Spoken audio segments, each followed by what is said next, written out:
இன்னொரு நாள் இன்னொரு வாய்ப்பு கிடைக்கும் போதெல்லாம் இந்த மாதிரி விஷயங்கள்லாம் வாய்ப்பு கிடைச்சா ஐயாவோட அனுமதி, அவங்க கோசலாமா அவங்க அம்மாவோட அனுமதி, நம்ம சிவகுமார் ஐயாவோட அனுமதி தான் மீண்டும் மறுபடியும் இந்த நாமக்கலுக்கு நாங்க வருவோம். சரிங்களா? கண்டிப்பா வந்து உங்களுக்கெல்லாம் இன்னும் அப்டேட் தான். எங்களோட இப்ப இந்த பையனை விட்டு அடுத்த பையனுக்கு போயிடுவோம். நீ அடுத்தது இவங்க அம்மா தான் கிருஷ்ணவேணி அம்மா தான் சொல்லிட்டு இருந்தாங்க.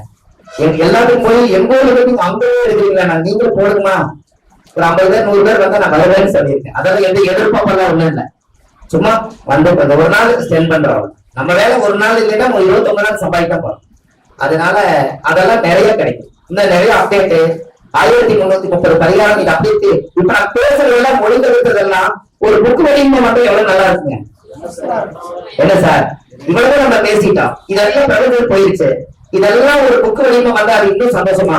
அதுதான் அம்மா காலையில புக்கு ஐயா நம்ம பேசுறீங்க செல்வராஜ் ஐயா வந்து நீங்க போடுவீங்கன்னு சொன்னாங்களாமா.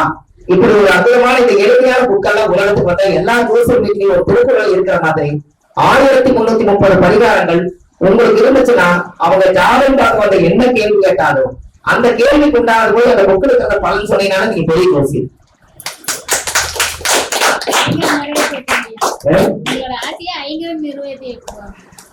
இருக்குதுங்க அவங்க எதோ பாக்கல. அவங்க அந்த நல்ல ஒரு புனிதமான ஒரு தெய்வ பிறவி நான் பார்க்கணும். ஆனா ஒரு டைம் பார்த்தேன் முதல் முறை ஐயாவுடைய இதுல பார்த்தேன். ஆனா இதனால பேசிக்க முடியல. இதுதான் ஐயாவான்னு தெரியாது. முதல் அறிமுகம். இன்னைக்கு முதல் விநாயகர் சொல்லி அங்க போட்டு இன்னைக்கு 2வது கிளாஸ் இவங்களே வாங்கிட்டாங்க. அப்ப என்னன்னா நமக்கு ஏதோ இந்த ஊருக்கும் அவங்க ஐயாவுக்கும் ஏதோ ஒரு பூர்வ ஜென்ம பந்தம் இருக்குது. அதனால நீங்க எங்களை எல்லாம் வச்சு எங்களுக்கு தெரிஞ்ச விஷயத்தால நீங்க வாங்குறீங்க. அப்ப கற்றோருக்கு சென்ற இடம்லாம் சிறப்பா நம்ம என்ன பண்ணிருக்கோம், நம்ம ஏற்கனவே மூளை வச்சு சொல்றோம். அப்ப இப்படி எல்லாம் ஜோதிடத்துல அற்புதமான விஷயங்களா இருக்கு. ஜாதகத்துல தேடிக்கிட்டே போனா கடைசி வரைக்கும் எங்கெல்ல முடிவுன்னு தெரியாது. ஆனா பரிகாரங்கிறது நெல்லாயிரும். ஒரு இடத்துல போய் செஞ்சு அவங்க பலன் அடைஞ்சிட்டாங்கன்னா நல்லா இருக்கு. இப்ப நீங்க பாருங்க அந்த தேர்தல் மலை எடுத்து ஊத்துறது.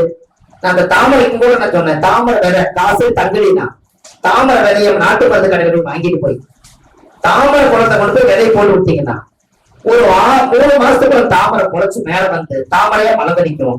அப்போ உங்க வீட்டுல காசு தங்குமல்ல, அப்ப தங்குங்க, அது செய்யுங்க. சின்ன சின்ன பரிகாரம் பல மக்களுக்கு சொல்லுங்க. இதெல்லாம் ஆதிகால பரிகாரம். பிளஸ் அந்த காலத்துல தாமரை குளத்திலேயே ஒருத்தர் குடிச்சாங்க. கரெக்டுங்களா? குளம் இருக்கும், அதுல தாமரை இருக்கும். இவங்க ஓரங்களை குடிச்சுட்டு வருவாங்க. ஆல்ரெடி அந்த தாமரை தானே குடிச்சிருக்காங்க. அந்த தண்டு, அந்த எசன்ஸ், அந்த சேரு, சகதி இதெல்லாம் கொஞ்சம் ஓரமா போய் நின்றுக்கும். சின்ன அந்த இறந்த நோக்கல் மட்டும் இருக்கும், அங்க தண்ணி இருக்கும். அங்க போய் அப்படியே குளிச்சு மூழ்கிட்டு சூரிய நமஸ்காரம் பண்ணிட்டு வருவாங்க. அவ்வளவு அற்புதமா ஆரோக்கியமா வாழ்ந்தாங்க. அப்ப தாமரை தீர்த்தத்துல நம்ம குளிக்கிறது சரிதானே? என்னங்கம்மா? இப்ப அம்மா கூட சொன்னாங்க பரிவர்த்தனை யோகம் சொன்னாங்க. சூரியனும் சுக்கரனும் பரிவர்த்தனை யோகம் இருந்தா அப்ப சூரியனுங்கிறது ஞாயிறு, சுக்கரனுங்கிறது வெள்ளி. அப்ப வெள்ளிக்கிழமை அன்னைக்கு சுக்கரனுடைய நாள் அன்னைக்கு நம்ம கும்பகோணத்துல சூரியனார் கோயில போய் ஒரு நாள் தங்கிக்குங்க. அதுக்கு அடுத்தது ஞாயிற்றுக்கிழமை அன்னைக்கு சுக்கரன் கோயில வந்து ஒரு நாள் தங்கிக்குங்க கஞ்சனூர்ல. அப்போ சூரியனும் சுக்கரனும் பரிவர்த்தனை யோகம். நீங்களும் வீடு மாத்தி அதை கிரகம் மாறி உட்கார்ந்துருக்குது. நீங்களும் போய் மாறி போய் தங்கிட்டு வாங்க, உங்களுக்கு சூரியன் சுக்கரன் வேலை செய்யும் சொல்லியிருக்கேன். இது பரிவர்த்தனை யோகம். உங்க ஜாதகத்துல அப்படித்தான் இருக்குது. இப்ப என் ஜாதகத்துல சூரியன் ஜெபம் பரிவர்த்தனை. அப்ப செவ்வாய் வந்து சிம்மத்துல இருக்குது, சிம்மத்துல இருக்கிற சூரியன் போய் மேசத்துல இருக்குது. அப்ப எனக்கு என்ன, சிவன் கோயில்ல போய் செவ்வாய்க்கிழமை தான் தங்கணும். அதே போய் ஞாயிற்றுக்கிழமை தான் செவ்வாய்க்கிழமை தான் சூரியன் கோயில் தங்கணும். அப்புறம் சூரியன் வந்து ஞாயிற்றுக்கிழமை சிவனுக்கு வந்து செவ்வாய்க்கிழமை தங்கணும், முருகனுக்கு வந்து ஞாயிற்றுக்கிழமை தங்கணும். மாறி போய் தங்கிட்டு வந்தா பலன் கரெக்டா நடக்குது. ஏன்னா உங்க ஜாதகத்துல பரிவர்த்தனை யோகம். யாருக்கெல்லாம் பரிவர்த்தனை யோகம் இருக்கோ அவங்க எல்லாம் தப்பிச்சுக்குவாங்க எல்லா பிரச்சனையும். அது உங்களுக்கு தெரியுமா சார்? பரிவர்த்தனை யோகம் இருந்தா ஒரு பிரச்சனை, நீங்க ஒரு தப்பு பண்ணிட்டீங்க, ஒரு 4 பேர் நம்மளை தாக்கிறதுக்கு வர்றாங்க. அப்போ சூரிய பரிவர்த்தனை வச்சுக்க பொதுவே ஒரு பரிவர்த்தனை. அப்ப சூரியன் வீட்டுக்கு வராங்க அப்படின்னா இந்த செவ்வாய் உன்னை தேடிக்கு வராங்கன்னு சொல்லி நீ அந்த வேலை போயிருன்னு சொல்லிடு, நம்மளை தப்பிக்க வச்சிரு. அங்க யாராவது கண்டுபிடிச்சு தேடி வந்தாங்கன்னா நீ மறுபடியும் செவ்வாய் வீட்டுக்கு வந்து ஒரு வீட்டில் ஒரு மனைவி மாறினாலும் அது திடீர்னாக பரிவர்த்தனை யோகமாகும். அப்ப பரிவர்த்தனை இருக்கிறவங்களுக்கு ஏதோ வழியில தூது வந்துடும், நாம தப்பிச்சிருக்கோம். இப்படி எல்லாம் நீங்க ஜாதகத்துல எடுக்க எடுக்க பார்த்துக்கிட்டே இருக்கு. அப்போ ஒரு மனிதனுடைய வாழ்க்கையில நாம ஜோதிடத்துக்குள்ள போய் எவ்வளவுக்கு எவ்வளவு ஆராய்ச்சி பண்ணி வரக்கூடிய ஜாதகம் பார்க்க வரவங்களுக்கு வறுமை இல்லாம அவங்களை செழிப்பாக்கிறதுக்கு முதல் நாம ஜாதக பஞ்சாங்கம் எடுத்து தலைமைட்டு கட்டி வச்சு படுத்தாதான் பஞ்ச அங்கங்களும் வேலை செய்யும் காலைய பாத்துக்கங்க. நாம எங்க வச்சிருக்கோம், செல்ஃபுல வச்சிருக்கோம். பஞ்சாங்கத்தை தலைமைட்டு கட்டி வைக்கவங்க அதுதான் நல்ல ரகசியம் இருக்குது. அந்த காலத்துல பஞ்சாங்கம் வாங்குவாங்க உழுவு ஏழு எல்லாத்துக்கும். அப்ப இது எல்லாமே நடச்சது. அதனால பஞ்சாங்கத்தை வைங்க. நம்மளுடைய பெற்ற தாய் தந்தைகளுக்கும் நம்மளுடைய குருமார்களுக்கும் நாம எல்லாம் சின்ன வயசுல இந்த மாதிரி கஷ்டப்பட்டு வளர்ந்து இன்னைக்கு இந்த அளவுக்கு பேசுறதுக்கு நம்மளுக்கு முன்னோர்களுடைய ஆசீர்வாதம் இருந்தங்காட்டி தான் நம்ம பேசுறோம். என்னை பெற்ற அப்பா நான் பார்த்ததே இல்லை. என்னுடைய முன்னோர்கள் என் தாத்தா பாரம்பரியமான ஜோசியர் நாங்க திருவள்ளுவர். நான் வள்ளுவர் வாக்குன்னு எழுதி வச்சுக்கிறேன். வள்ளுவர் வாக்கு.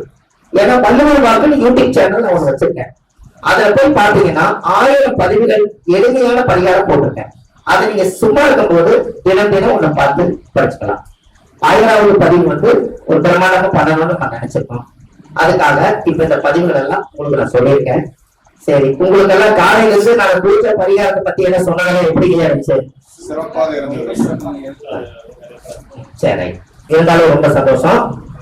இந்த வாய்ப்புக்கு நம்ம ஐயாவுடைய அனுகிரகத்தால நம்ம அம்மாவோட அனுகிரகத்தால பேர் சொல்றதால வயசு பத்தாது. இருந்தாலும் பேர் சொன்னாக்க இவங்களும் தெரியும்பாங்க. இருந்தாலும் எனக்கு சொல்றதுக்கு மன விருப்பம் இல்லை.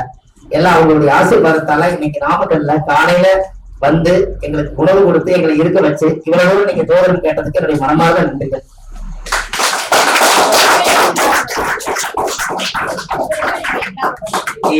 ரொம்ப சந்தோஷம். நன்றி சார். கைதட்டவே இல்லையா? இது என்ன சார்?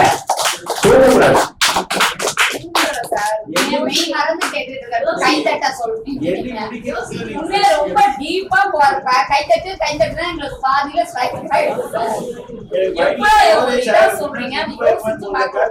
இன்னும் கொஞ்ச நாள்ல என்னோட அறிவுபூர்வமா ஒரு விஞ்ஞானமா 50 பேர் வந்தா 50 மிஷின் வச்சிடறேன்.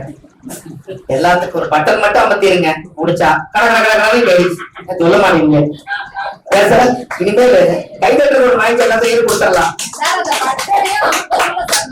பாருங்க. அது உங்களோட பிரச்சனை சார். கைதட்டுக்கா நீங்க பட்டம் அமர்த்தீங்கன்னா நான் திரும்ப சார் கைதட்டும் அது எல்லா அவர்களும் மட்டும் காமிக்கல.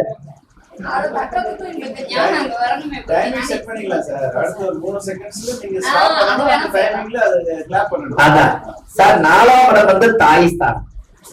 அந்த இடத்துல சந்திரனை போட்டுக்கங்க. அந்த இடத்துல இருந்து 10ஆம் பாவம் எண்ணுனீங்கன்னா அது என்ன லக்னமா வரும்? அவங்களோட ஜென்ம லக்னம் வருதா சார்? எல்லாத்துக்குமே அங்கிருந்தா சார் உருவாச்சு. முந்தா நாளுதான் அம்மா இருக்கும்போது சொன்னேன், தாய்க்கு தலைமகன் தகப்பனுக்கு இளைய மகனா என்ன பொருள்னு சொன்னேன். தாய்க்கு தலைமகன்னா 4ஆம் இடம் தாயி. தாய்க்கு கர்மஸ்தானம் எத்தனாம் பாவம்? அது எந்த வீடு சார்? வேற மாதிரி சொல்லுங்க சார். 4ஆம் இடம் மேசத்துக்கு 4ஆம் பாவம். இது அதுக்கு 10 மேசத்துல எந்த கிரகம் உச்சம்?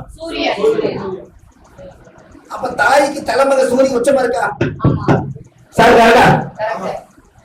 அப்ப தாய்க்கு தலைமகன் கரெக்டா? தலைமுறைக்கு இளைய மகன்களை கொண்டு வாங்க. காலச்சக்கரத்துக்கு 9ஆம் இடம் எத்தனை? அதுக்கு 10ஆம் பாவம். அது கண்ணி இலசா. அதனால தாய்க்கு தலைமுறை தலைமுறைக்கு இளைய மகன். கரெக்டா சார்?